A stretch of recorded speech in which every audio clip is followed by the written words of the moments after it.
Welcome back to the Rules Plus podcast.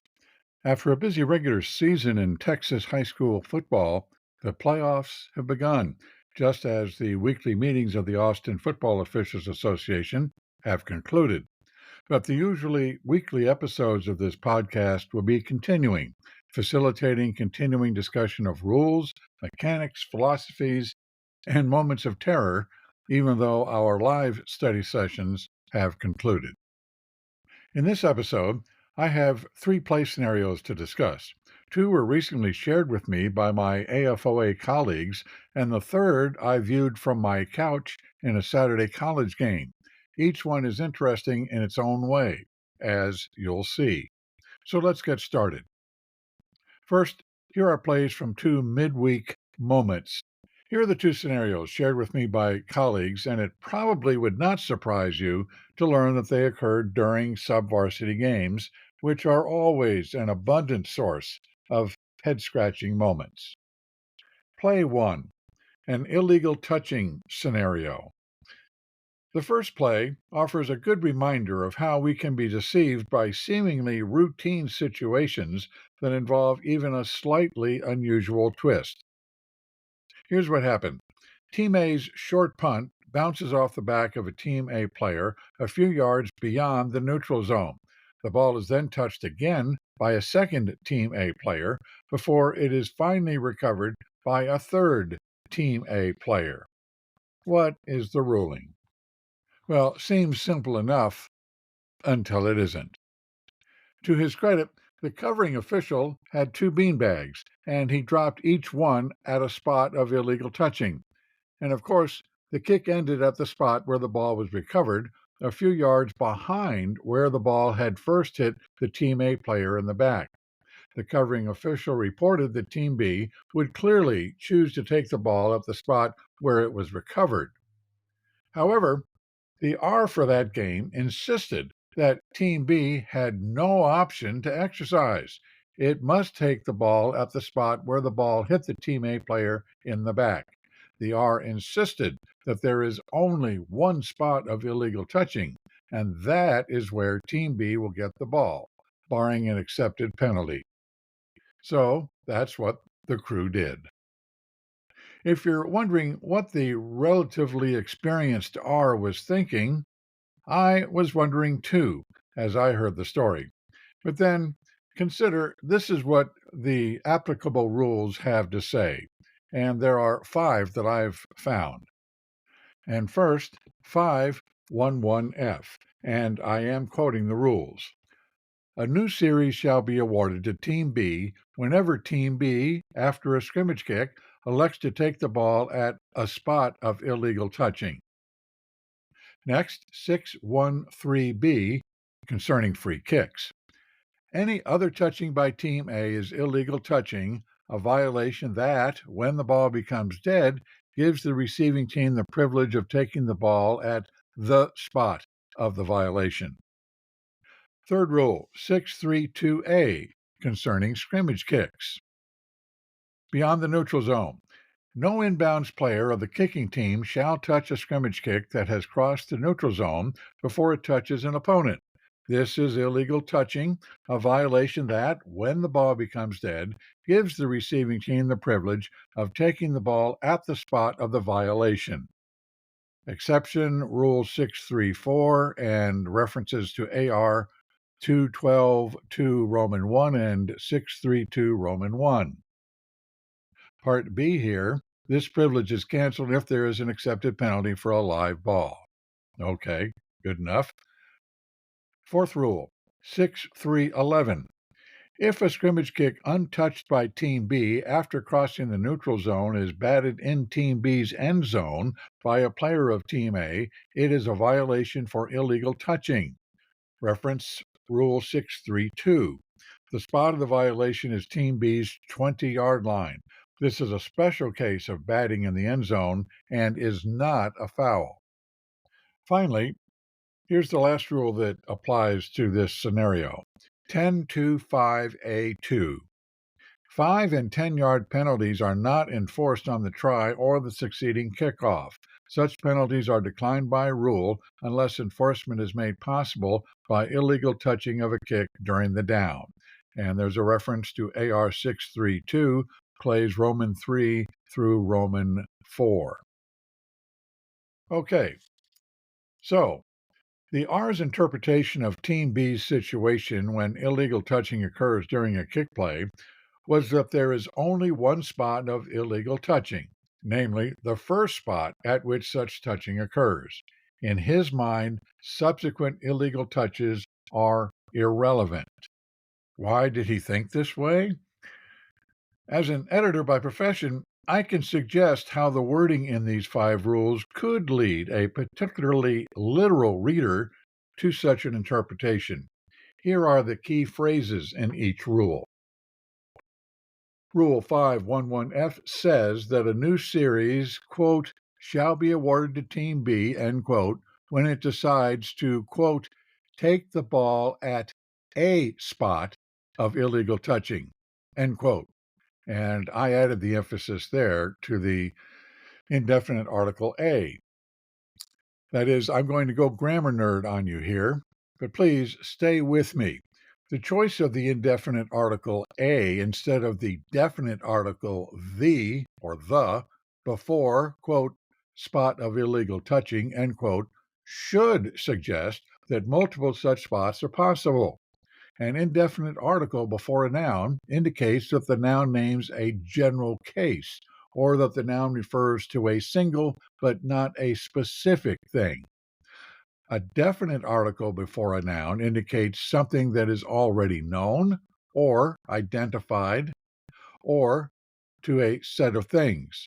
And a definite article, the, is not used in this rule 511F. For example, if your friend tells you that she's planning to buy a car, you would understand her to mean that she's in the market to do so and will be looking around at multiple possibilities. If she tells you she's planning to buy the car, you would understand her to mean that she has a specific vehicle in mind that you are aware of because you two have previously talked about it. One of the difficulties for non-native speakers of English is grasping the idiom for using a definite or indefinite article, or even for using no article at all. For example, a native speaker would likely say to you, she went to the hospital, even though you two have not previously discussed the subject. But in the case of the hospital here, the definite article the indicates a set of things associated with a definite context. A non-native speaker might say, she went to hospital, which is not idiomatic. Or any speaker might say, she went to a hospital, which sounds idiomatic to me, with the indefinite article referring to a general case. But then I can easily imagine a conversation that includes the sentence, she went to college. So the idiom is, she went to college, yet the idiom is also, she went to the hospital. Okay? So point is made, or should I say, the point is made. Careless wording choices involving articles can sow confusion resulting from ambiguity, even among native speakers. In the case of Rule 511F, would things be clearer if it read, a new series shall be awarded to Team B when it decides to take the ball at the spot of illegal touching? Well, I would say no to that, because the spot of illegal touching suggests there is indeed only one such spot. Yet, look at the key phrasing in the other 4 rules. In these cases, the definite article the appears rather than the indefinite one in 3 of them. And in the 4th rule, there is an allusion to illegal touching, but not to how to determine location of such touching. Let's look at them again then. Rule 613B concerning free kicks says that any other touching by Team A is illegal, giving the receiving team the privilege of taking the ball at the spot of the violation. Note the use of the in this rule. Rule 632A concerning scrimmage kicks says that any other touching by Team A is illegal, giving the receiving team the privilege of taking the ball at the spot of the violation. Note the identical phrasing, including the use of the. 6311.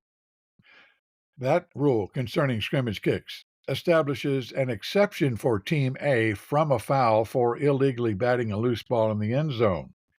In that case, the action is said to be, and this is a quote now, a violation for illegal touching, and the spot of the violation is the 20-yard line.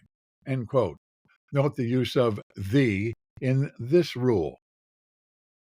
Rule 1025A2 concerning 5 and 10-yard fouls by the non-scoring team during a touchdown play says that penalties are declined by rule, quote, unless penalty enforcement is made possible by illegal touching, end quote. Note that there is only an oblique allusion to violation spot, which is what makes enforcement possible.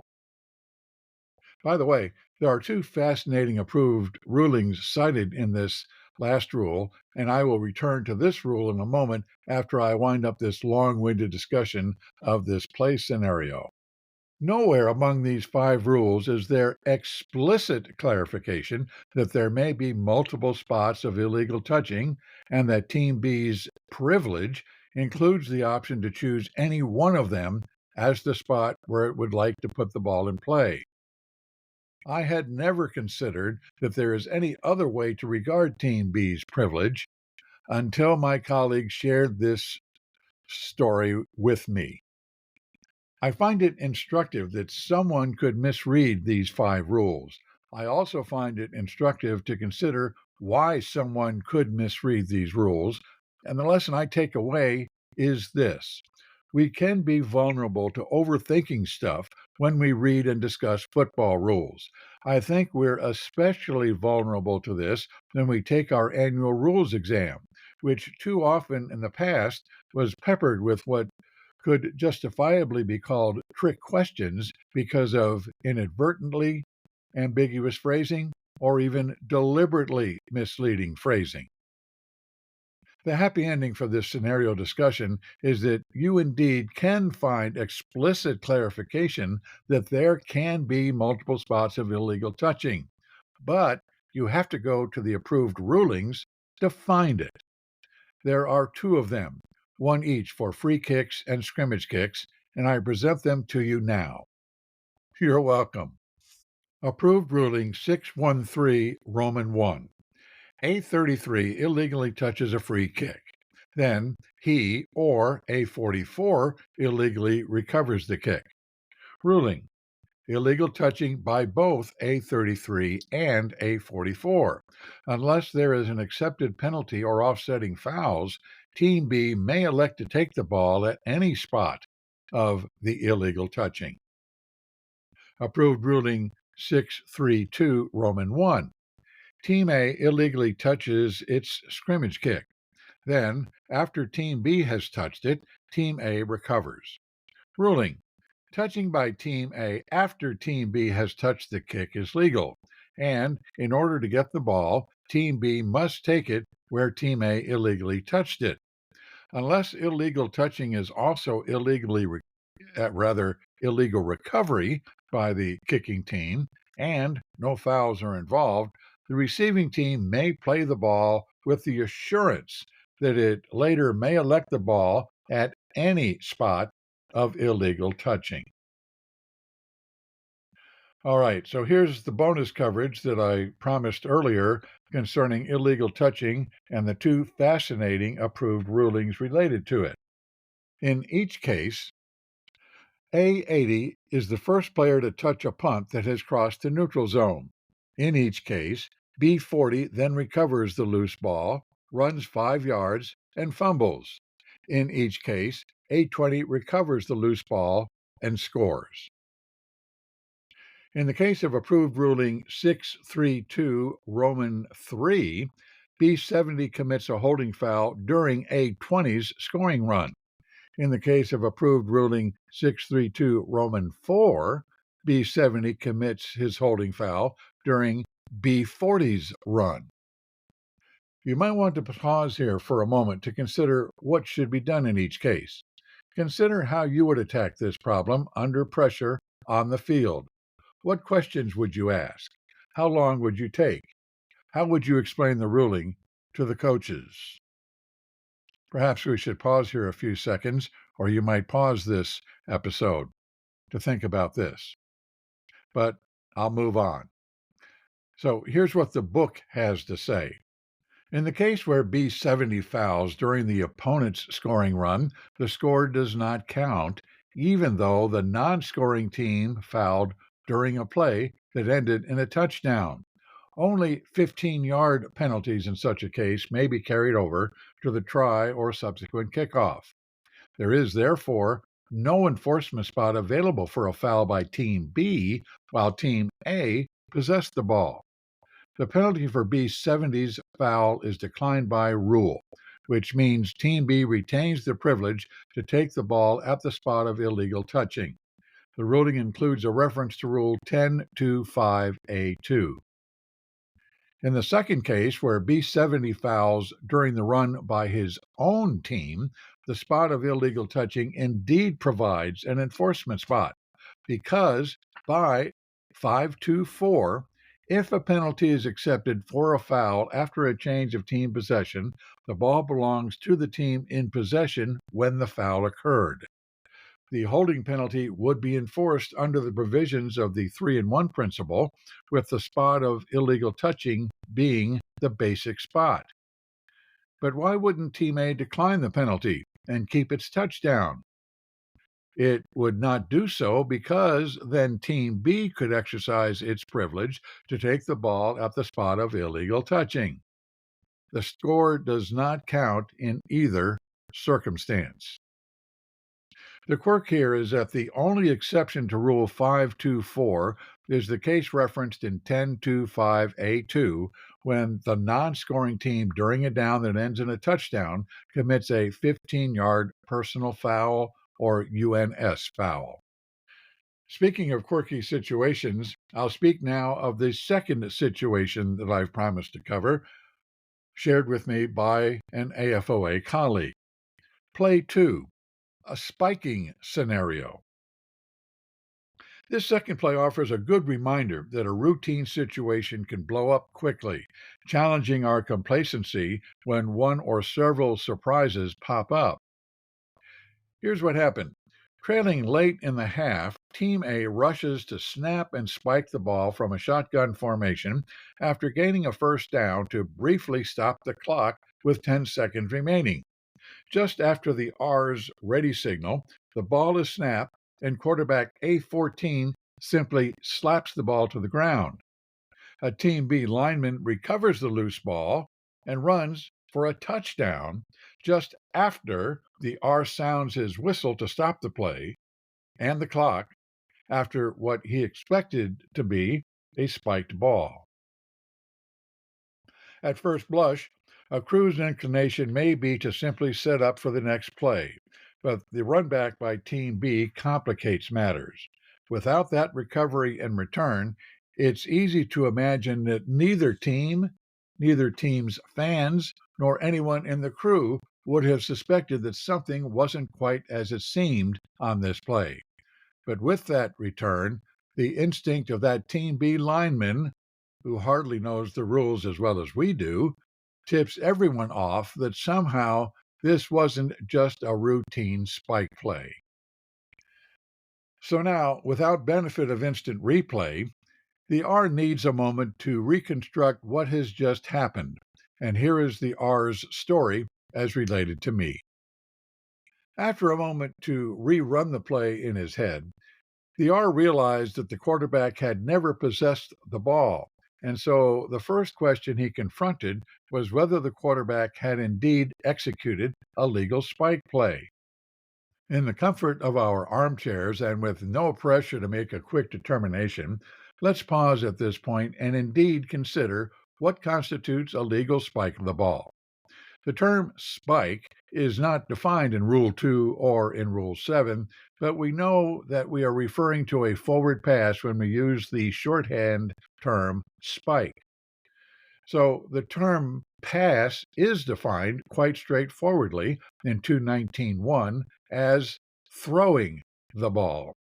Furthermore, in specifying all the stuff that can happen during a pass play, Section 19 consistently refers to the ball being released, as in, for example, quote, a pass is forward if the ball first strikes the ground beyond where the ball is released, end quote. That's in 219.2a. Or, quote, a snap becomes a backward pass when the snapper releases the ball, end quote. That's in 219.2d. So clearly, there must be prior control of the ball and intentionality to relinquish control of the ball for a pass to have occurred. It is legal to spike the ball because of the implicit exception to an illegal forward pass in 732F, which says a forward pass is illegal if thrown directly to the ground to conserve time after the ball has touched the ground or not immediately after the passer's controlling of the ball.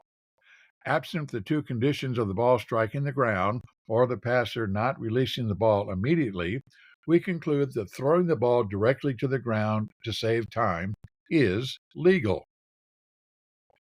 If this play had simply involved an illegal forward pass, the ball would indeed have become dead when it was incomplete, as provided in 413I. The quarterback would have committed a foul for intentional grounding, a foul whose penalty would be a loss of down at the spot of the foul, and a foul that stopped the clock immediately inside 1 minute left in the half. The foul would have been subject to a 10-second runoff that would have ended the game if Team A had no timeout remaining to prevent the runoff. But intentional grounding did not occur because there was no forward pass. And if there was no incomplete forward pass, should the ball have become dead and should the clock have stopped? What, in fact, did happen on this play?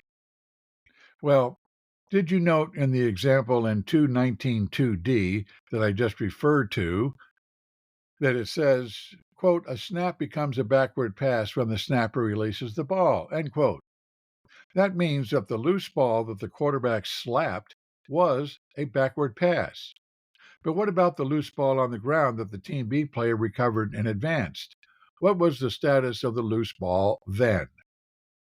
The answer, of course, is in 872A concerning initial impetus, which provides that, quote, the impetus imparted by a player who kicks, passes, snaps, or fumbles the ball shall be considered responsible for the ball's progress in any direction, even though its course is deflected or reversed after striking the ground or after touching a player of either team, end quote. It's clear that the loose ball scooped up by the alert Team B player had remained a backward pass, so the ball should have remained in play, as provided in 722A. It's at this moment of realization that the R breaks out in a cold sweat. The ball should not have been blown dead. The clock should not have been stopped. The Team B player's touchdown run should have been allowed to continue. In short, there has been an inadvertent whistle on the play, and no fouls have occurred. Or have they? Let's consider first the inadvertent whistle. There are two critical questions to resolve. What should be done with the result of the play, and what should be the status of the game clock? Concerning question one, at the time of the inadvertent whistle, the ball was loose from a backward pass, which means the team in possession, quote, may elect to put the ball in play where possession was lost or repeat the down, end quote. That's in 412B2. Team A was still in possession at the time, so the down would be repeated regardless because the spot where possession was lost was the previous spot. If the whistle had been blown after Team B's recovery of the loose ball, 412B1 would have applied. Quote, when the ball is in player possession, the team in possession may elect to put the ball in play where declared dead or repeat the down. Then to question 2. There is no provision to restore time consumed during a play in which there is an inadvertent whistle. The game clock would remain at the point at which it was stopped, or should have been stopped, when the whistle blew and the dead ball signal was given. The clock would be started for the subsequent down on the R's signal, as provided in 332E6. Let's now consider the proposition that no fouls have occurred during the play. Certainly, there are no fouls related to forward or backward passes being made illegally to conserve time. But what about the action of the quarterback slapping at a backward pass? By any other name, that sure sounds like batting a loose ball forward, or more precisely, batting a backward pass forward. Rule 942 provides that, quote, a backward pass in flight shall not be batted forward by the passing team, end quote. Clearly, the quarterback has committed a live ball foul for illegally batting the ball. The foul did not stop the clock immediately, however. The R's inadvertent whistle did that, not the foul. And penalties for fouls that occur during a down with an inadvertent whistle may still be administered. Assuming Team A will replay the down, it should be penalized 10 yards from the previous spot. The clock should start on the R's ready signal, and there is no option for a 10-second runoff. And there's one more timing wrinkle to think about concerning Team A putting the ball in play after this situation is handled. Since the game clock will start on the R's signal, if the game clock is under 3 seconds, Team A should know that it may not expect to have time to spike the ball and have time for another play, as clarified in 3-2-5. Okay, on to the final play for this episode. This is the one that I saw on TV, and maybe you did too. This is play 3 for the episode, and let's call it the punt Ruski. The third play extends this year's coaching fad of trying out trick plays based on manipulating a scrimmage kick formation. You may have already heard about it, even if you didn't see it. It was this past Saturday, before this episode, in the Virginia-Notre Dame game. With a 14-0 lead late in the first half, Notre Dame ran a fake punt in which a speedy lacrosse player received the ball and ran for a seeming touchdown. Here's how the Irish did it. Notre Dame assumed a typical punt formation with a lone potential kicker clearly more than 10 yards behind the neutral zone. And then Notre Dame executed a shift to put number 24 a yard or so behind the snapper, with number 6 quite literally hiding next to number 24, facing the sideline and crouching like a baseball catcher. What happened at the snap is difficult to see from the game video. Either number 24 took the snap directly and immediately handed the ball to number 6, or the snap went directly to number 6. In either case, number 24 took off to the right, simulating being the ball carrier. And after a brief pause, number 6 scooted to the left, around the end, and took off with just one defender in pursuit. After a lengthy discussion among the crew, the play was called back for an illegal formation, presumably based on the presence of the two players immediately behind the interior lineman, who could have been considered in position for a hand-to-hand snap. In addition, there were no players numbered 50 through 79 in the formation. Head coach Marcus Freeman commented in his press conference that number 24 was in a shotgun position, albeit only a yard and a half behind the line. Freeman said that number 24 never placed his hands under center and did not take a hand-to-hand snap. He also said that he had discussed the play with officials during a preseason scrimmage and had been advised the play would be legal. Of course, the closing comment by the NBC announcing crew was that it was a shame the play had been called back and that it seemed like a case of over officiating by the crew. Imagine that. Never mind what the rules are. Apparently, officiating crews are supposed to react like fans and commentators rather than like experts in rules and NCAA officiating standards. I hope there are more details that emerge about this play, both about what actually happened to get the ball to number 6 and about the crew's rationale in making the call. If Steve Shaw includes the play in his weekly CFO video, I'll certainly share what he says about it in the next Rules Plus episode. For now, let's review the requirements for a scrimmage kick formation that are clearly stated in 2:16:10. There are 3 boxes to check for Team A to be in a scrimmage kick formation. Box 1. There may be no player in position to receive a hand-to-hand snap from between the snapper's legs. You could argue that number 24 certainly appeared to be such a player. Box 2. There must be at least one player 10 or more yards behind the neutral zone, or a potential holder and potential kicker at least 7 yards behind the neutral zone in position for a place kick. 3. It must be obvious that a scrimmage kick will be attempted. If Team A is in a scrimmage kick formation at the snap, any action by Team A during the down is deemed to be from such a formation. After the shift by Notre Dame, the question became whether at the snap the 3 boxes could be checked. The clear intent of the play design was to disguise whether there was a player in position for a hand-to-hand snap and to disguise the presence of number 6 in a position to either receive a snap, take a handoff, or even pick up a designed loose ball.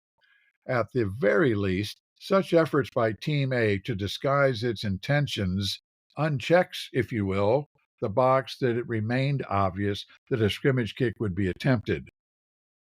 Once Notre Dame could not check all 3 boxes, it was no longer entitled to the privileges granted for being in a scrimmage kick formation, namely special protection for the snapper and the exception to 50 through 79 numbering requirement for interior linemen. If you doubt this, if you agree with the announcers that we should just let them play, consider officiating standard 2-9 on page FO2 of the rules book concerning formations by the offense. Quote, formations during the execution of trick or unusual plays have the highest degree of scrutiny and should be completely legal. End quote.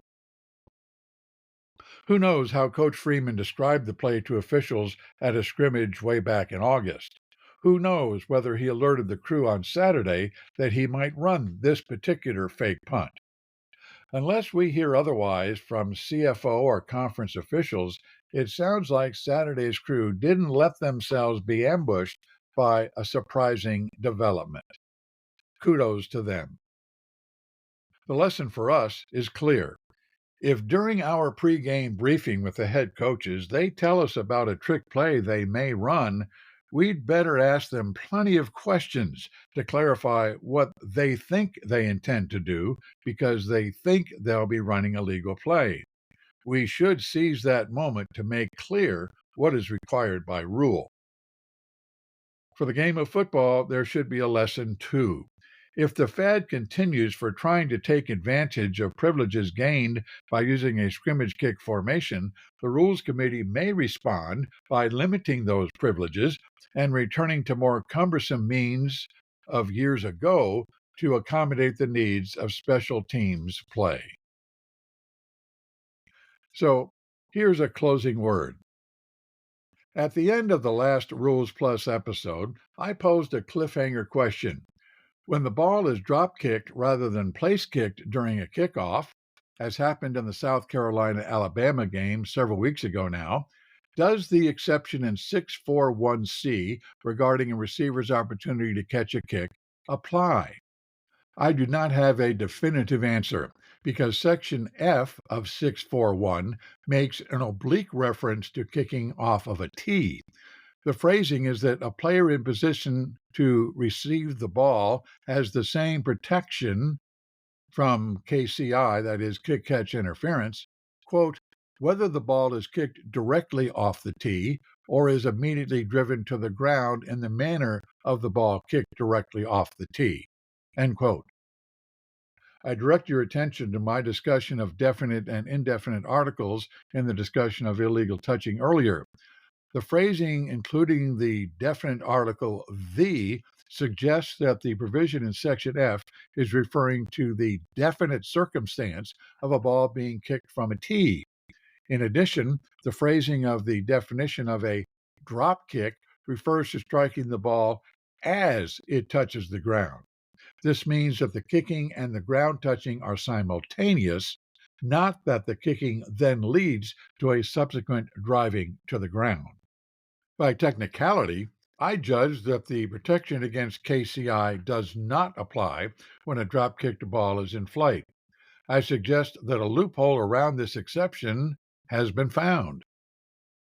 I intend to send a question, and in fact, I have done so, to Steve Shaw himself for his take on this. I'll let you know what I find out if he responds. Meanwhile, I hope you'll continue to make time to listen to upcoming episodes of this podcast as Texas high school playoffs progress and as the college season moves toward its climax. Remember, I'm a member of the Austin Football Officials Association. If you'd like to learn more about us, contact us. You can email us at recruiting@afoa.ws, visit our website at www.austinfootballofficials.org, or call us at 512-298-2987. You can also follow us on your favorite social media platforms, including Instagram at ATX Football Refs and Facebook at Austin Football Officials Association. Until next time, have a great week.